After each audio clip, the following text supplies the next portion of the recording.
दोस्तों welcome to Majid गुरा YouTube channel. Mobile phone repairing course की नेक्स्ट वीडियो के अंदर आपको खुशामदीद।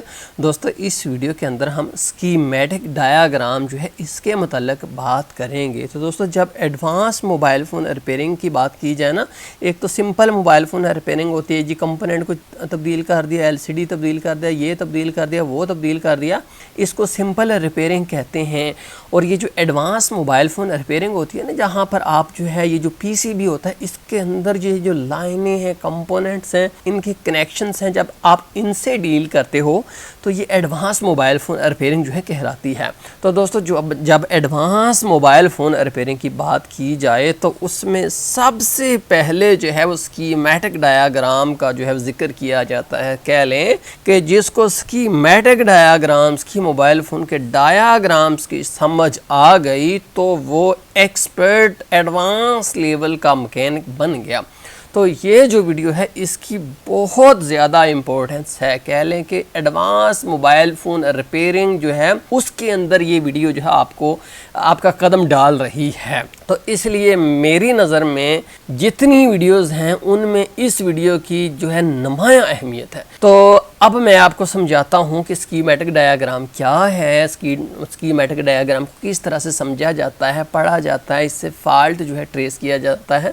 तो ज़रा तवज्जो जो है दीजिएगा। तो दोस्तों पहले मैं आपको बताता हूँ कि स्कीमेटिक डायाग्राम क्या है। तो दोस्तों जैसा कि हम देखते हैं ना, बहुत सारे हमारे पास मोबाइल फ़ोन आते हैं, कोई कंपोनेंट कहीं से टूट जाता है तो हमें नहीं पता होता कि यार इसका कनेक्शन कहाँ से है, कोई लाइन कट जाती है तो हमें नहीं पता होता कि यार ये पीसीबी के अंदर जो है वो इतने लंबे बालों से बारीक वायर्स हैं, वो कहाँ कहाँ से गुजरे हैं, किस किस कंपोनेंट से टच हैं। एक वायर जो है वो 20-30 पॉइंट से भी बाज का कनेक्ट होती है, तो हमें बिल्कुल भी इसका पता जो है वो कभी भी चल ही नहीं सकता। तो उसके लिए जो है हमें स्कीमेटिक डायाग्राम जो है वो उनकी हेल्प जो है लेनी पड़ती है। तो पहले के तो ये कंपनियां करती क्या हैं कि जब भी कोई मोबाइल फ़ोन लॉन्च होता है ना, तो इनकी एक पूरी टीम होती है। टीम क्या करती है, उस मोबाइल फ़ोन को ख़रीदती है, उसका जो पीसीबी है उसको निकालती है, उसके तमाम जितने भी कनेक्शंस हैं उनका वो डायाग्राम बनाते हैं।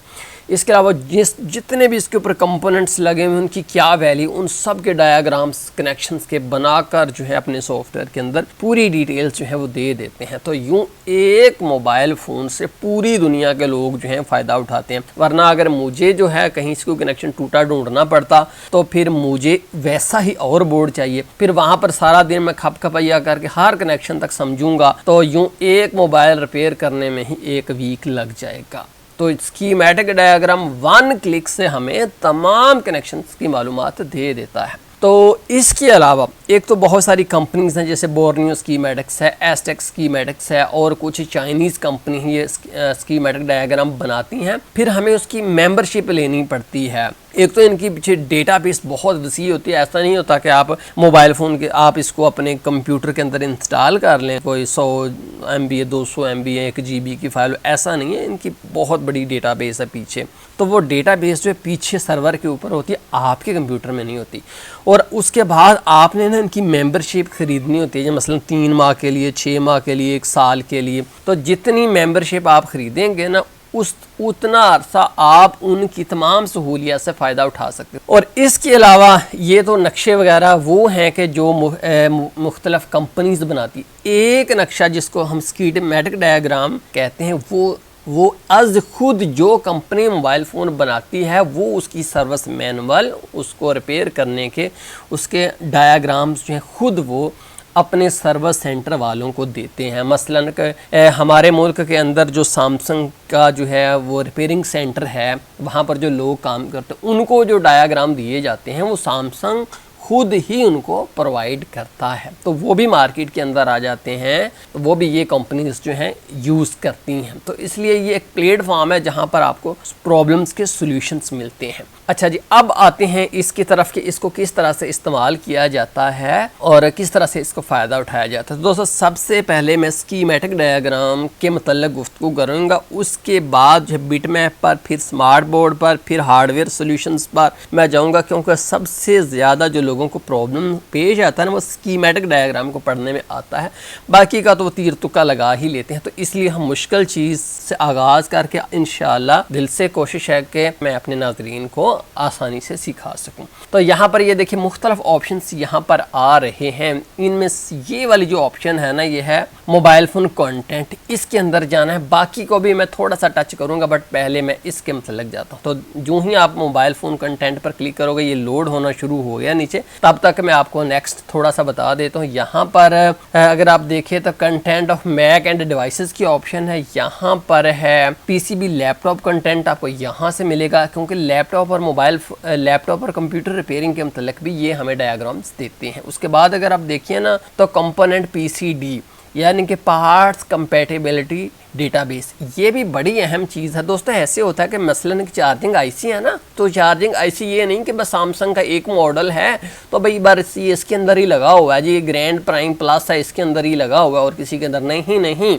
वो जो आईसी जब डिज़ाइन करती हैं कंपनी, तो हो सकता है कि उनके 6 माह तो वो आईसी डिज़ाइन करने में लग जाए, तो फिर वो एक मोबाइल के लिए तो नहीं ना अच्छा डिज़ाइन होता है। तो वो 20, 30, 50 मोबाइल फ़ोन के अंदर वही आईसी वो चार्जिंग के लिए यूज़ करते हैं। तो आपका जब आईसी एक जल जाता है तो आप उससे मुख्तलफ बोर्ड से भी उसको निकाल कर वहां पर लगा सकते हो। तो यहाँ पर तमाम ये बता दिया जाता है कि यार ये आईसी का नंबर कितने मॉडल्स हैं, सब के अंदर यूज हुआ है। ठीक है जी, बड़ी इंपॉर्टेंट चीज़ है। जल्दी से लोड हो जाए तब तक मैं आपको इनके बारे में बताता हूँ। उसके बाद है बोर्नियो डेटा वर्क, ये जो इसके अंदर आपको फर्मवेयर्स मिलेंगे मोबाइल फोन्स का, जो सॉफ्टवेयर्स हैं, फर्मवेयर का मतलब है उसके अंदर जो ऑपरेटिंग सिस्टम है वो आपको मिलेगा मुख्तलिफ मोबाइल फोन्स का। यहाँ पर कंप्लीट रिपेयर डॉक्यूमेंट्स हैं कि इनका एक फेसबुक पेज है, वहाँ पर आप उस ग्रुप के अंदर ज्वाइन हो जाएं तो बहुत सारे लोग वहाँ पर अपने हार्डवेयर सॉल्यूशंस, इस प्रॉब्लम को मैंने यूँ सॉल्व किया तो शेयर करते हैं, तो इस ग्रुप के अंदर भी आप शामिल हो सकते हैं। उसके बाद यहाँ से शेयरिंग होती है और यहाँ पर आपकी प्रोफाइल दी होती है कि यार ये आपकी प्रोफाइल है। तो जल्दी से ये हम वेट करते हैं ताकि लोड हो जाए। ये लीजिए जी, लोड हो गया। यहाँ पर ये बड़ी इंपॉर्टेंट चीज़ है, यहाँ पर पहले नंबर पर है mobile phone solutions system on chip, यानी कि SoC। ये जो आईसी होती है, पूरी आईसी, पूरा मोबाइल फ़ोन एक ही आईसी से कंट्रोल होता है ना, उसको SoC बोलते हैं। जैसे कि आपने कीपैड मोबाइल फ़ोन देखे हैं ना, जैसे नोकिया 105 है, आजकल न्यू मोबाइल आ रहे हैं चाइना के, एक ही आईसी होती है, उसके अंदर CPU, उसके अंदर रैम, उसके अंदर रोम, उसके अंदर जो है वो ब्लूटूथ, उसी के अंदर कैमरा कंट्रोल करने के लिए, उसी के अंदर आप कह लो कि कोडेक आईसी भी उसके अंदर होता है, सब कुछ एक के अंदर, उसको SoC बोलते हैं। आईसी की जो डेटा शीट है ये आपको यहाँ से मिलेंगी और आईसी डायोड वैल्यू आपको यहाँ से मिलेगी। लेकिन इनकी अभी आपको समझ नहीं आई, बट मोबाइल फ़ोन सॉल्यूशंस के अंदर जाइए, यहाँ पर तमाम कंपनीज हैं, LG है, लेनोवो है, लावा है, नोकिया है, ओप्पो है, सैमसंग है। मसलन मैं सैमसंग के अंदर ही जाता हूँ तो यहाँ पर तमाम मोबाइल फ़ोन्स आगे भी इनकी A series, B series, C, D,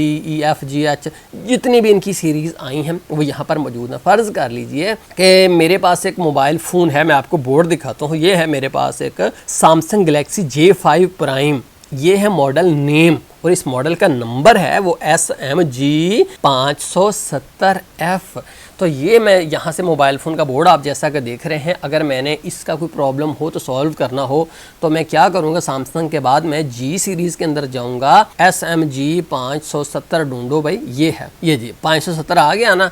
अब यहाँ पर मैंने अब स्कीमेटिक डायग्राम के मतलब बात करनी है ताकि आपको अच्छे से इसकी समझ आ जाए। मैं इसके ऊपर क्लिक करता हूँ तो सबसे पहले मैं इसकी, ये देखिए ये वाला है, आ गया ना, इसकी लेआउट पर क्लिक करता हूँ। ये लीजिए दोस्तों, लेआउट आ चुका है। लेआउट क्या है, ये देखिए, ये मुकम्मल मोबाइल फ़ोन का, जैसे मोबाइल फ़ोन का PCB होता है ना, ये बिल्कुल वैसा ही। ये देखिए ये PCB है और ये इसकी लेआउट है। दूसरी सिमत में अगर आप जाएं तो ये देखिए इस तरफ से ये ओरिजिनल PCB है और ये इसकी लेआउट बिल्कुल वैसी ही है। अगर आप इसके पास जाओ ना तो ये देखो यार कंपोनेंट्स बनाए हुए हैं। यहाँ पर मैं पास जाकर आपको थोड़ा सा बताता हूँ।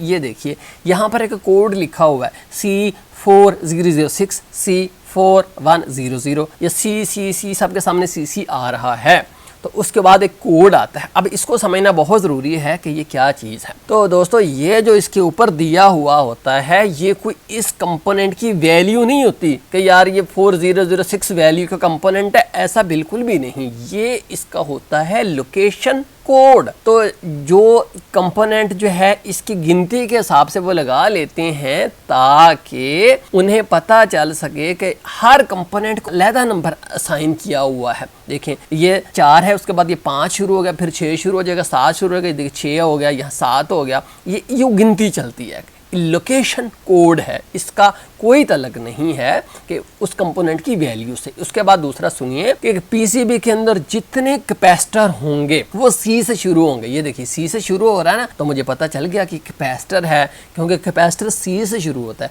नीचे अगर आइए तो ये कंपोनेंट एल से शुरू हो रहा है, तो ये कोयल होती है। कोयल दोस्तों ये इसलिए होती है कि कोयल भी सी से शुरू होता है, कैपेसिटर भी सी से शुरू होता है, तो दोनों को एक तो नहीं रख सकते ना। तो इसलिए चूंकि कोयल के अंदर एल लफ्ज बहुत ही वाज़ेह निकलता है ना, तो इसलिए उन्होंने एल इसके लिए डिनोट कर दे। जहां पर एल आए समझ जाए कि वहां पर एक कोयल लगा हुआ है, जहां सी आ जाए वहां कैपेसिटर लगा हुआ है। उसके बाद यहां पर देखें तो R4004, तो ये जहां पर R होगा ना, यहां पर भी अगर आप देखो तो R4028, तो R जहां पर होगा वो रजिस्टर को जाहिर करेगा कि वहां पर एक रजिस्टर लगा हुआ होगा। ठीक है जी। उसके बाद नीचे आइए तो देखिए ZD है, तो जहां पर ZD होगा वो होता है जेनर डायोड, और जहां पर अकेला D हो वो होता है डायोड। ठीक है, इस तरह के ये देखें LRC, इन चीजों से ही, इससे ही स्टार्टिंग हो रही है। इसके अलावा दोस्तों यहाँ पर अगर आप देखें तो ये जो होते हैं IC बड़े बड़े, इनके ऊपर भी एक कोड लगा हुआ है। हर कंपोनेंट पर एक जो है कोड लगा हुआ है। बट यहाँ पर अगर आप, एक प्रॉब्लम है कि हमें एक तो ये नहीं पता कि यार ये जो कैपेसिटर है इसकी वैल्यू क्या है, कितने UF का है, PF का है, या इस कितने वोल्ट का है, या इसके कनेक्शन कहाँ हैं, हमें कोई पता नहीं। तो लेआउट जो होता है वो जस्ट लेआउट ही होता है, वो लेआउट ही होता है, उसमें कुछ नहीं बताया गया होता। ठीक है जी, एक तो ये चीज़ आपने देख ली, अंडरस्टैंड कर ली। अब मैं यहाँ पर आइए जी, इस तरफ स्कीमेटिक्स है, वही मॉडल और स्कीमेटिक, इस पर आप क्लिक करिए। अब यहाँ से इंटरेस्टिंग काम शुरू हो गया जी दोस्तों। ये आपके सामने जो है स्कीमेटिक आ गया। याद रखिएगा पहले लेआउट थी सिर्फ, अब स्कीमेटिक्स है।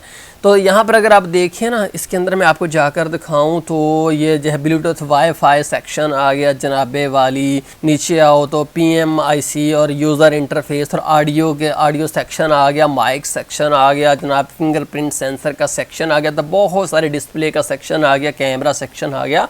पास जाओ तो कोई समझ नहीं लगती कि ये लाइनों का क्या बकवास लगती है, ऐसे ही है ना। अच्छा जी, अब तवज्जो दीजिए, अब मैं आपको बताता हूँ कि चाइना चक्कर क्या है। चाइना चक्कर दोस्तों ये है कि इतना मुश्किल मामला नहीं है।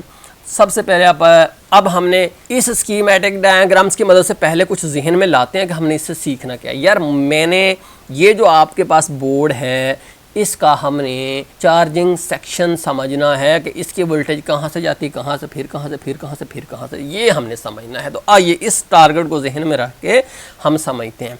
पहले आप लेआउट में जाइए और यहाँ से इसका जो चार्जिंग कनेक्टर है उसके पास जाइए। तो इसका एक कोड है IFC 4000, इस पर डबल क्लिक कर देंगे तो ये कॉपी हो जाएगा। ठीक है, हमेशा याद रखिए कि आप कंट्रोल C दबाने की ज़रूरत नहीं, आप डबल क्लिक कर देते हो तो ये समझ जाता है कि इसका मतलब कॉपी है। अब लेआउट से मैंने ये कोड कॉपी कर लिया है। अब मैं चाहता हूँ स्कीमेटिक्स के अंदर, यहाँ पर मैं इसको जो है वो पेस्ट कर देता हूँ और यहाँ से सर्च बटन दबा देता हूँ। तो कोई कहीं पर उसने हाईलाइट कर दिया, बट मुझे नहीं पता कहाँ हाईलाइट किया, पर हम बिल्कुल पास जाकर किसी भी जगह के दोबारा फिर उस पर क्लिक करता हूँ तो ये देखिए, वाह जी वाह, अब यहाँ से मामला शुरू हो रहा है हमारा।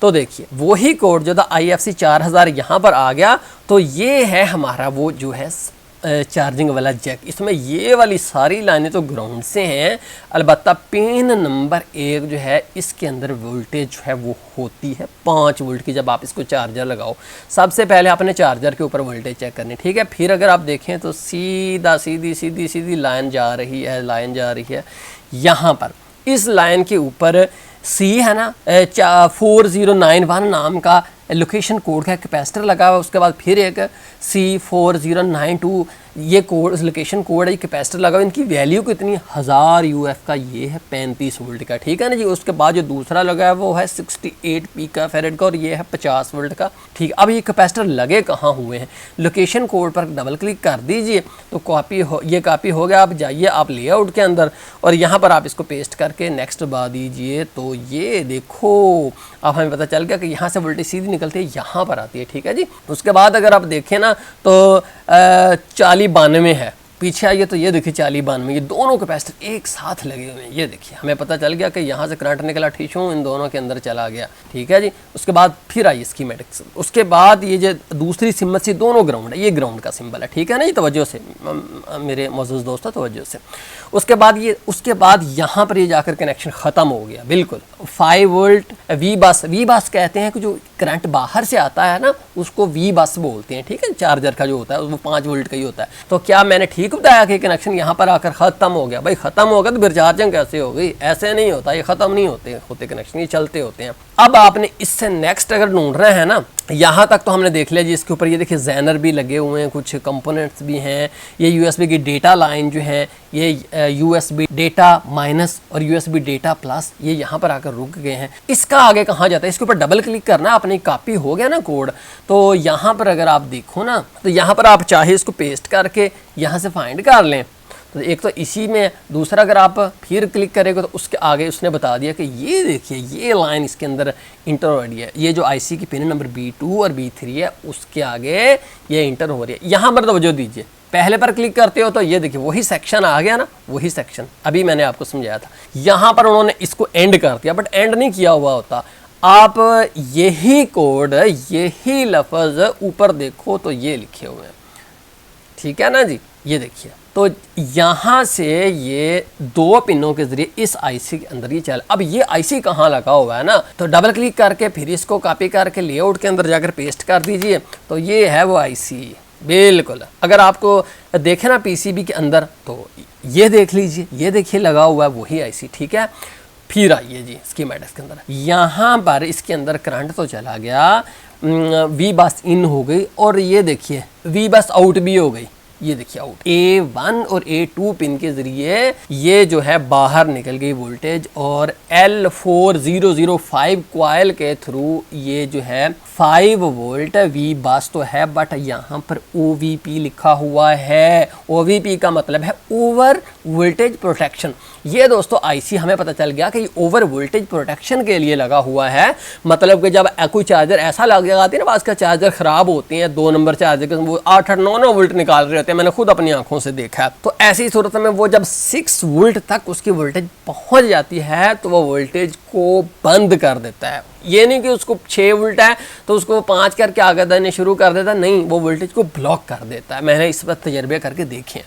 अच्छा जी, अब ये यहाँ पर पहुंच गई वोल्टेज। अब ये जो है L4005 कॉइल का डबल क्लिक कीजिए इसके ऊपर और यहाँ पर जाकर इसको पेस्ट करके इंटर कीजिए, तो ये देखिए अब ये यहाँ से वोल्टेज जो है निकलती यहाँ पर पहुँच गई। यहाँ पर आपको 5 वोल्ट मिलेंगे, ठीक है जी। फिर आइए स्कीमेटिक्स के अंदर, उसके बाद है वी बस 5 वोल्ट OVP है, लेकिन ये जाती कहाँ है? उन्होंने यहाँ पर फुल स्टॉप कर दिया। अब इस कोड को आप डबल क्लिक करेंगे ना तो कॉपी हो जाएगा। तो ये देखिए यहाँ पर जितनी जगह पर वो कीवर्ड होता है वो आपको बता दें। ऊपर क्लिक किया तो यहाँ पर, फिर नीचे वाले पर मैंने क्लिक किया तो ये देखिए ये एक और आईसी है, ये है U4003 नाम का एक आईसी। अभी उसके अंदर जाना, सीधा करंट यहाँ से गया, यहाँ पर जो है ये लोकेशन कोड का कैपेसिटर लगा हुआ है 35 वोल्ट का और 1000 नैनोफैरेड का, और ये जो है 68 पिको फैरेड का। ये कैपेसिटर किस लिए होते हैं यार? ये बहुत ज़्यादा नॉइस वगैरह शामिल हो जाता है करंट के अंदर, डीसी के अंदर एसी की जो है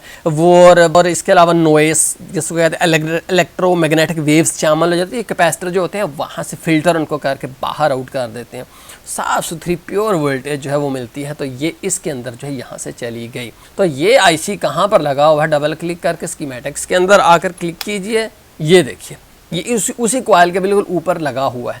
लोकेशन के अंदर देखिए तो ये बनती है, ठीक है जी। फिर आगे आइए, अब यहाँ से मामला शुरू हो गया कि फिर यहाँ से 5 वोल्ट जो है वो निकले, बट ये आईसी किस काम का है? ठीक है, अब यहाँ पर इस आईसी के ऊपर आप देखें ना SM5504 लिखा हुआ है ना कोड। अगर आप बोर्ड के अंदर देखो तो वही कोड उस आईसी के ऊपर लगा हुआ होगा जो कि यहाँ होता है। ये ऊपर वाला लोकेशन कोड होता है, नीचे जो दिया हुआ होता है ना ये उस आईसी का नंबर होता है, याद रखिएगा स्कीमेटिक्स के अंदर। इसको अगर मैं अब यहाँ पर इस चीज़ को यहाँ पर ठहरा दीजिए, स्कीमेटिक्स की बात ख़त्म हो गई। थोड़ी 2 मिनट के बाद मैं दोबारा स्कीमेटिक्स पर आऊँगा। अभी मैं एक और चीज़ यहाँ पर आ गई, वो आप प्यारे दोस्तों को बताने लगा हूँ। इस पर मैंने डबल क्लिक करके ना कॉपी इसको कर लिया और यहाँ पर पार्ट्स कंपैटिबिलिटी डेटाबेस के अंदर आ जाऊँ, ठीक है, स्कीमेटिक्स को मैं एक तरफ छोड़कर एक और तरफ अब चला गया हूँ, फिर दोबारा आता हूँ स्कीमेटिक्स की तरफ। जी दोस्तों, वहाँ पर मैंने जो है आईसी का जो आईसी के ऊपर जो नंबर होता है ना वो मैंने कॉपी कर लिया था।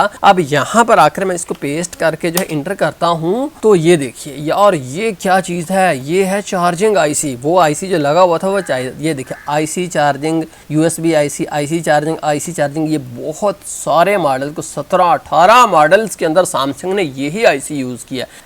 J105 के अंदर टी का मतलब होता है टैब, ये भी टैब है, ये भी टैब के अंदर लगा हुआ। J सीरीज़ के Z200 के अंदर, E7000 के अंदर, और फिर टैब के अंदर ये 16-17 मॉडल, सब के अंदर सैमसंग ने वही चार्जिंग आईसी यूज़ की। इनमें से कोई भी आपके पास बोर्ड हो तो आप उसमें से आईसी निकाल कर यहाँ पर लगा सकते हो, कोई मसले वाली बात नहीं है। लेकिन लोकेशन कोड, ये देखिए लोकेशन कोड भी यहाँ पर बताया गया है कि उस मोबाइल फ़ोन के अंदर क्या लोकेशन कोड है, उसके अंदर क्या लोकेशन कोड है, यूं ही ये निज़ाम जो है वो चल रहा है। तो इससे फ़र्ज़ कर लीजिए कि आपके मोबाइल फ़ोन पीसीबी आया, उसका जो कोडेक आईसी यानी कि जो आवाज़ के सिग्नल जनरेट करता है उसका एम्पलीफायर आईसी आप कह लें वो जल गया। आप उस देखो इन्फिनिक्स का मोबाइल फ़ोन है तो हो सकता है कि टेक्नो, वीवो, बहुत सारी कंपनीज ने वही आईसी यूज़ किया। तो यहाँ पर आकर आपने उसका नंबर देना और आपको पता चल जाएगा यार कौन कौन से मॉडल्स के अंदर ये मौजूद है। बड़ी ज़बरदस्त चीज़ है।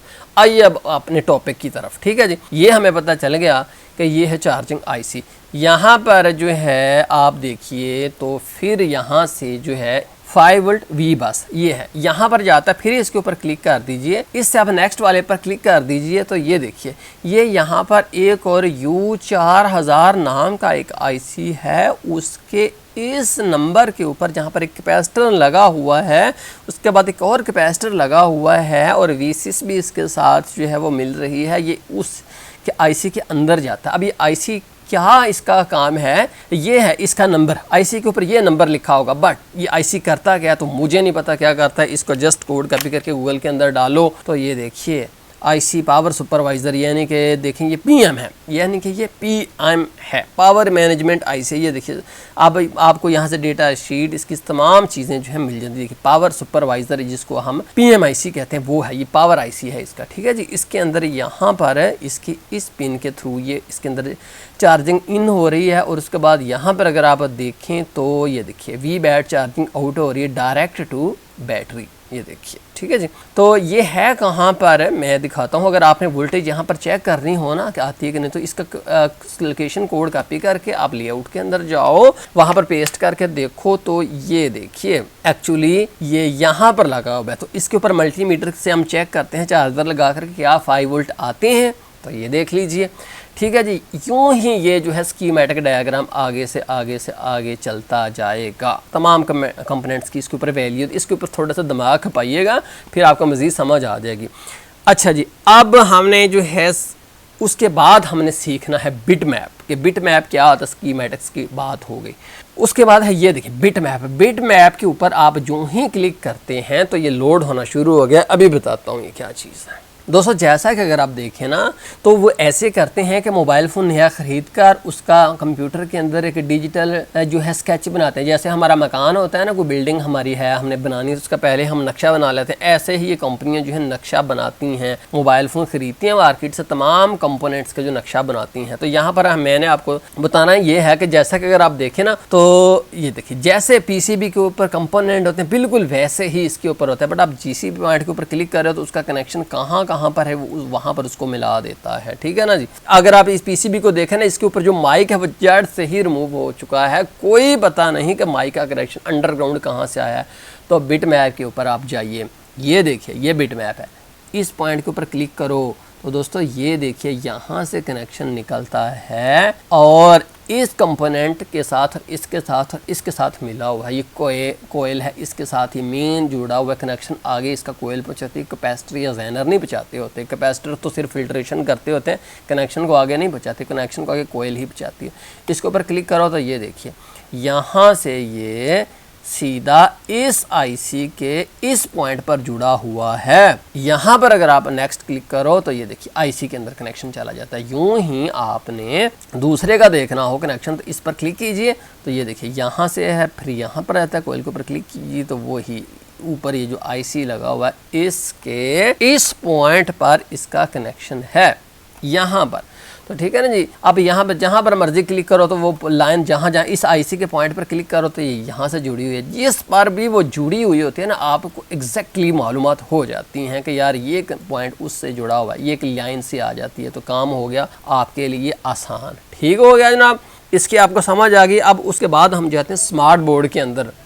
तो दोस्तों जैसा कि अगर आप देखें तो ये हमारा स्मार्ट बोर्ड व्यू है। स्मार्ट बोर्ड व्यू ये है कि पहले वो बोर्ड की ना दोनों तरफ से तस्वीरें खींचते हैं और उसके बाद वो इस तस्वीर के ऊपर कंपोनेंट के कनेक्शंस को ड्रा करते हैं। मिसाल के तौर पर ये देखिए पैड है ना, तो इसका कनेक्शन कहाँ से, इस पर क्लिक करो तो ये देखिए इसका कनेक्शन दरअसल पीसीबी की उलट सीमत में इस कंपोनेंट से है। भाई इसका किससे कनेक्शन, इसके ऊपर क्लिक करो तो ये देख लीजिए इसका दूसरी सिमत आप आइए तो यहाँ से कनेक्शन है, यानी कि इनके आप कनेक्शन जो हैं चेक कर सकते हो। देखिए जो ही मैं जो है बिट मैप के अंदर जाता हूँ तो ये देखिए, यानी कि बिट मैप के अंदर वो काला सा उन्होंने कनेक्शन ड्रॉ किए हो, जस्ट कनेक्शंस। फिर उन्होंने देखा कि यार ऐसे तो समझ नहीं आती ना लोगों को अच्छे से, तो फिर उन्होंने जो है ये बोर्ड के ऊपर ही डायग्राम बनाने शुरू कर दिए। ठीक है ना जी।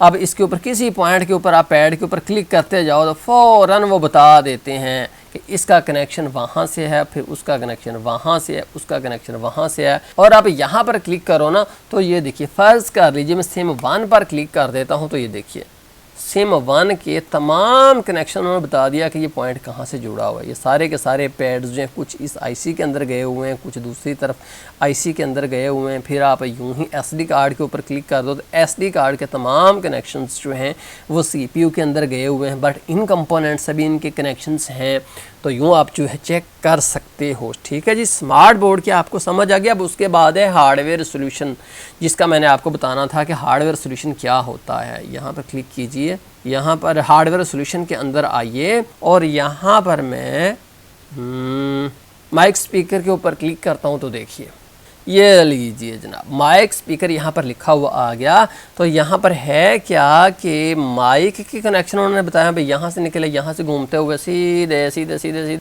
सीधे यहाँ पर इन कंपोनेंट्स के थ्रू इस आईसी के अंदर आए। स्पीकर की बात कीजिए तो ये हैं दो स्पीकर के पॉइंट है, ये हैं दो स्पीकर के पॉइंट। यहाँ से इन दो कंपोनेंट्स के थ्रू होता हुआ ये जनाबे वाली आईसी के इसी पॉइंट के अंदर जाता है, जहाँ पर माइक के कनेक्शन उसी के अंदर ये जाता है। अब आपने करना क्या है कि आपने जो है जीआर चेक करनी है इसकी, यहाँ पर इन कंपोनेंट्स पे चेक करते करते करते करते करते यहाँ तक पहुँचना है। अगर यहाँ तक आप आए कुछ नहीं, फिर आपको इसी आईसी इसके नीचे पैड देखने पड़ेंगे या फिर एंड पर आईसी ही चेंज करना पड़ेगा। आप किसी चीज़ के ऊपर भी क्लिक कर दो, फ़र्ज़ कर लीजिए कि आपने इस पर एलसीडी के ऊपर क्लिक कीजिए। अब एलसीडी के डिस्प्ले के मतलब जो डेटा है वो हमारे पास आएगा। ये लीजिए जी, ये है इसका कनेक्टर डिस्प्ले का। ठीक है ना जी। ये देखिए इसके तमाम कनेक्शन अक्सर इसके कनेक्शन इस आईसी के इस एरिए से आ रहे हैं और फिर ये डायरेक्ट तकरीबन आ रहे हैं, बस इस कंपोनेंट के थ्रू जो है गुजर रहे हैं। ठीक हो गया जनाब। उसके बाद बाज़ का तो आपने देखा होगा ना कि मोबाइल फ़ोन के ऊपर जो है charging to high charging to low का इशू आता है, तो वो थर्मिस्टर की वजह से होता है। तो थर्मिस्टर जो होता है वो ट्रांजिस्टर होता है जिसके ऊपर हीट जब बढ़ती है तो उसके अकॉर्डिंग वो अपना जो है रेजिस्टेंस वैल्यू को तब्दील करता है। थर्मिस्टर एक ऐसा रजिस्टर है कि जो हीट के अकॉर्डिंग अपनी रेजिस्टेंस को बदलता है। तो जब टू हॉट या टू लो का ऑप्शन आए तो ये थर्मिस्टर लगा हुआ है। ये बिल्कुल दूसरे आईसी की तरह होता है, हमें इसका पता तो चलता नहीं, बट डायग्राम से 1 मिनट के अंदर आपको पता चल जाता है। एक थर्मिस्टर वहाँ पर लगा, दूसरा थर्मिस्टर जो 47 के का यहाँ पर लगा हुआ है। तो आप सेम वैल्यू का ये कोई और ढूंढ कर लगा सकते हो, या आप जो है जितनी वोल्टेज इसमें से पास होती है उतनी वोल्टेज आप पास करवा दें तो भी इसको पता नहीं चलेगा। ठीक है जी। उसके बाद अब हम बात करते हैं वोल्टेजेस की। तो मैं अब पहले इस पर क्लिक करता हूँ, साथ आपको बता देता हूँ दोस्तों, ये जो पावर आईसी होता है पूरे मोबाइल फ़ोन को पावर देता है तमाम आईसीज़ को चलने के लिए। जब मोबाइल फ़ोन का कोई सेक्शन वर्क नहीं कर रहा था तो सारे तो पहला ਉਹਦੀ पावर वेखी दी कि क्या उन्होंने पावर जो वोल्टेज चाहिए वो मिल रही है कि नहीं मिल रही। तो उसके मतलब जो है ये हमें इन आउट वोल्टेजेस वाला जो सेक्शन है बड़ी ही डिटेल्ड मालूमात देता है कि कौन से पॉइंट पर आपको कितनी वोल्टेज जो है मिलनी होती है। मैं UFS eMMC वोल्टेज पर क्लिक कर देता हूं। तो ये देखिए, ये मेरे पास जो है यहाँ पर कुछ मालूमात दी हुई है कि अगर आपकी eMMC वर्क नहीं कर रही तो सबसे पहले आपने उसकी वोल्टेज चेक करनी है ना। तो ये जो कैपेसिटर है VCC 2.8 इसके ऊपर आएगी, ठीक है। यहाँ पर आपको वोल्टेज जो है वो लानी पड़ेगी। अगर आपने eMMC को चलाना है तो किसी तरफ से भी आप ले हो, वहाँ यहाँ पर आपको मिलनी चाहिए, ठीक है ना जी। तो ये CMD है eMMC की, और ये यहाँ पर आपको क्लॉक डेटा मिलेगा, और यहाँ पर भी आपको जो है eMMC का डेटा मिलेगा। यहाँ पर जो है आपको मुख्तलिफ मालूमात दी गई हैं। जबकि मोबाइल फ़ोन डेड हो तो यहाँ से आपने वोल्टेज उसकी चेक करनी है, ठीक है ना जी। तो प्यारे दोस्तों, बहुत शुक्रिया माजिद गरा यूट्यूब चैनल देखने का। फिर भी यार मैं दाद देता हूँ कि इतनी देर में तो लोगों को नींद आ जाती है, मेरे जैसे बंदे को तो आ जाती है। बहरहाल आपने इतना मेरा साथ दिया है, जितना भी आपका शुक्रिया अदा किया जाए, जितना भी अदा किया जाए उतना काम है। मेरे इतना साथ देने के लिए आपके लिए मेरी ढेर सारी दुआएं हैं कि आप इसमें कामयाब हों। बहुत शुक्रिया माजिद गरा यूट्यूब चैनल देखने का। अब लाइक आपने देना है तो आपकी मर्ज़ी, नहीं देना तो फिर भी मैं खुश हूँ। बहुत शुक्रिया। अल्लाह हाफ़िज़।